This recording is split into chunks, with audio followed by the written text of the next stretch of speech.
Assalamualaikum warahmatullahi wabarakatuh. Halo teman-teman.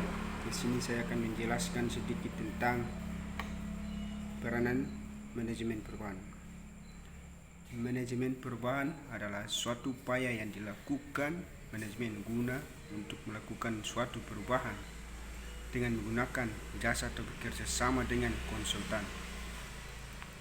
Agar apa? Agar supaya organisasi itu tetap surprise dan dalam perkembangannya ke depan untuk semakin lebih baik lagi. Perubahan itu datang selalu silih berganti tanpa diprediksikan oleh waktu. Tetapi sikap kita terhadap perubahan tersebutlah yang akan dikelola agar mendapatkan hasil yang positif. Konsep-konsep manajemen perubahan. Yang pertama adalah perubahan yang sifatnya gradual, inkremental, yang terfokuskan secara khusus pada umumnya dalam upaya mencari cara-cara yang baru dan efisien supaya berjalan dengan lancar. Sebagai proses manajemen, maka perubahan itu telah didesain.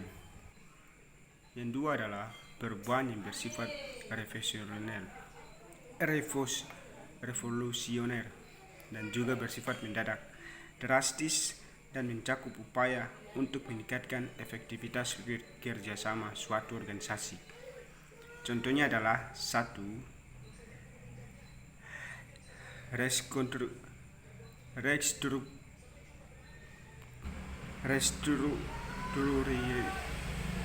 Restrukturisasi adalah kegiatan mengurangi tingkat perbedaan yang ada akibatnya penilaian atas penuntutan perubahan. Inovasi, suatu proses di mana organisasi memanfaatkan keterampilannya dan sumber daya yang akan mengembangkan barang dan jasa baru sebagai reaksi terhadap kebutuhan pelanggan mereka. Adapun tipe-tipe perubahan ada 3. Yang pertama adalah 1. Perubahan rutin di mana telah direncanakan dan dibangun melalui proses organisasi. Yang kedua adalah perubahan peningkatan yang mencangkup keuntungan atau nilai yang telah dicapai suatu organisasi.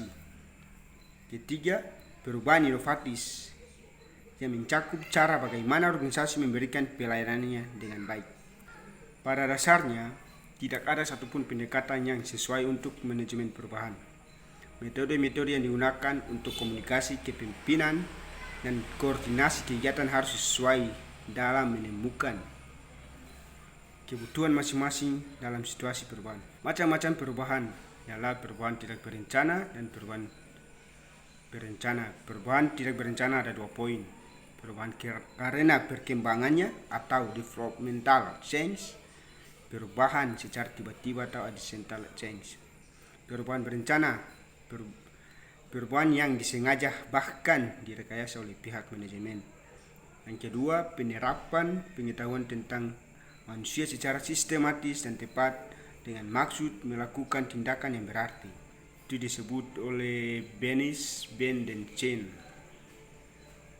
Yang selanjutnya adalah usaha untuk mengumpulkan, menggunakan data dan informasi guna memecahkan persoalan sosial menurut Coase-Levin. Perubahan untuk mencapai kesuksesan. Tujuan perubahan adalah ke arah sukses organisasi. Dapat diperhatikan orang-orang sukses di sekitar kita. Pastilah kesuksesan mereka dicapai dengan melakukan perubahan. Henry Ford, Mahatma Gandhi.